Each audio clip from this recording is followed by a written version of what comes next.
Well, hello there, motherfuckers, and welcome to your Backlash 2016 predictions video. So, this Backlash show has had tremendously bad build-up.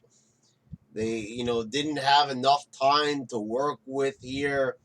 They just had a pay-per-view like fucking 2 weeks ago. Um, and we're already off to the races again with another pay-per-view. SummerSlam just happened. It was like 2 weeks ago or some shit like that. Um, and we're already here having another pay per view. I think it was like 3 weeks ago. Whatever it was, it's been too soon.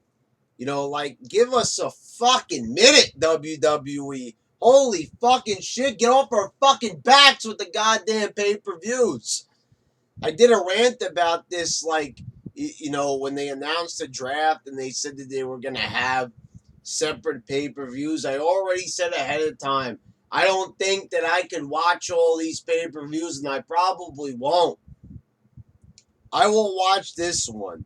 But I swear to fucking God, if this one fucking sucks cock, like I'm kind of expecting it to, then I'm not going to be watching this and then watch Clash of Champions in another 2 weeks. And then there's going to be another SmackDown pay-per-view. And then another one. Another. Fuck that shit.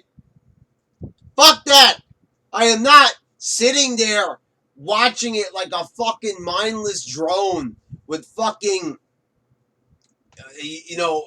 I'm going to watch Raw, SmackDown. I might just watch the YouTube clips of it. But still, it's wasting my time. I'd rather watch other videos on YouTube than that fucking shit. I'd rather do other fucking things with my time than fucking waste it watching this garbage. So, the garbage that builds up to this garbage pay-per-view. So let's take a look at these matches. So you've got the Intercontinental Championship, The Miz and Ziggler. The Miz is going to win. Why give the title to Ziggler? He's already had it so many times. Even though, SmackDown is shitty just like Raw, I still like The Miz. The Miz is one of the high points of SmackDown. They struck gold with that shoot promo. But then, of course, like everything else, CM Punk walking out of WWE, the Nexus storyline, they got to fuck it up and fuck it up the best way they can. It's not just enough to just, under-deliver. When WWE under-delivers, they have to completely fuck everything up and make sure anything that's fucking gold turns into fucking shit. And that's exactly what they did with the Miz promo. They went absolutely nowhere with it. They took this thing that talked about a soft style versus a dangerous style, something that is very timely here in WWE. A lot of guys getting hurt because they're just doing way too much in the ring, and the product is still not good, even though they're taking more chances. So with that in mind, you would think that they might go somewhere with the shoot promo. The internet's talking. People are getting interested. The Miz is shouting at the top of his lungs, getting in the face of Daniel Bryan, walking right up to the camera, and without even mincing any words, not skipping over any lines or stuttering or any shit like that. He fucking gets in the camera and cuts this unbelievable promo. And he shows, why did WWE wanted him to be champion at one point. And now they fuck it up. They do nothing with it. He's just probably going to end up opening the pay-per-view. Randy Orton versus Bray Wyatt.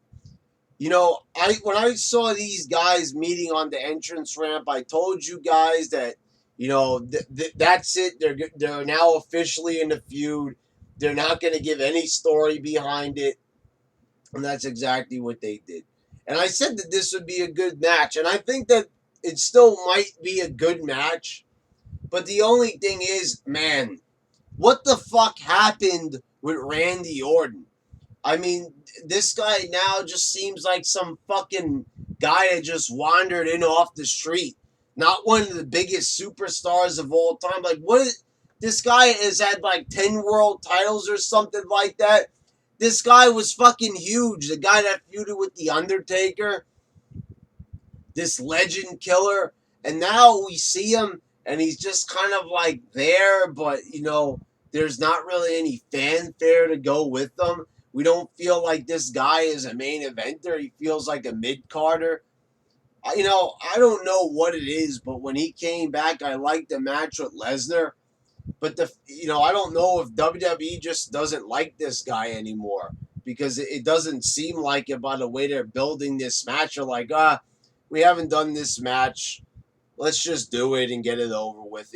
Just not doing anything at all special with it, just throwing it out there. And how lame was it when Orton dove into the ring on SmackDown and they just cut to black? These guys haven't even brawled. They haven't even touched one another. What the fuck is going on? I think that, Orton's going to win here. Wyatt, they're not going to have Orton lose, especially when he just got destroyed by Lesnar. He already lost to Lesnar in pretty straightforward fashion without any questions asked there. So, Bray Wyatt's character is just destroyed. They've taken so many twists and turns with this guy and he's went nowhere. He just keeps losing and they're not going to have him go over Orton here. So now, Jason Jordan and Chad Gable, American Alpha, are now injured. So now they're just going to go ahead and have the guys that got eliminated from the tournament go back into the tournament. I guess that makes sense. I mean, that kind of reminds me of the Brawl for All. Certain guys got injured. They put guys in that got eliminated. So, I guess it makes sense. The Usos will go over the Hype Brothers. And then they're going to go on to face Heath Slater and Rhino. And even though I like to see Slater and Rhino win, the Usos are going to end up winning the tag titles. I don't think that they're going to have these guys just, go all out with the huge promo, attacking them. And, I don't know. And so I guess it's going to go on and on. But they should just give the tag titles to Rhino and Slater. Make it entertaining for a fucking change. Instead of, just, we've seen the Usos with the titles. I don't really care so much about a heel Usos. It might be interesting.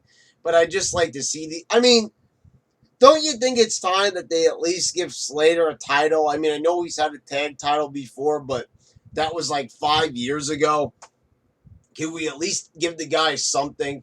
I mean, you make the guy go out there. He's done everything for this company. Getting hit in the face with fucking cakes. Doing everything under the sun that they asked him to. No questions asked, as far as I know. And give the guy a fucking title and give it to Rhino as well. But they're not going to want to have the Usos lose. They just turned heel. The SmackDown Women's Championship six-pack challenge. This one, it doesn't seem like she's going to win, but I'm pretty sure they're going to want to give it to Nikki Bella. I mean, she came back at the pay-per-view. That was a SummerSlam reaction. She hasn't gotten that reaction since. I was kind of thinking that maybe they would want to throw it on Carmella. Doesn't look like it, though. I think they're really going to go with Nikki Bella. That's the biggest star that they have here. So I think they've done a really poor job with her since, she's been back. She hasn't even really cut any promos, if you noticed. So that, instead of having that shitty-ass Natalya promo on SmackDown, they should have had Nikki talk. I'm not a big fan of her voice, but they could have at least fucking had her, she knows how to talk. Could have at least had her talk instead. And the main event will be for the world title, Dean Ambrose and AJ Styles. This is, I kind of was thinking about this one for a while, and I think Ambrose is going to go over AJ. I think Cena's going to come back. They're probably going to set up for Survivor Series. Ambrose will retain. Cena's still there. He's on house shows. He was just at a recent show, so he's not like done or anything. I think he's like still shooting that TV series he's on or something like that. I don't fucking know.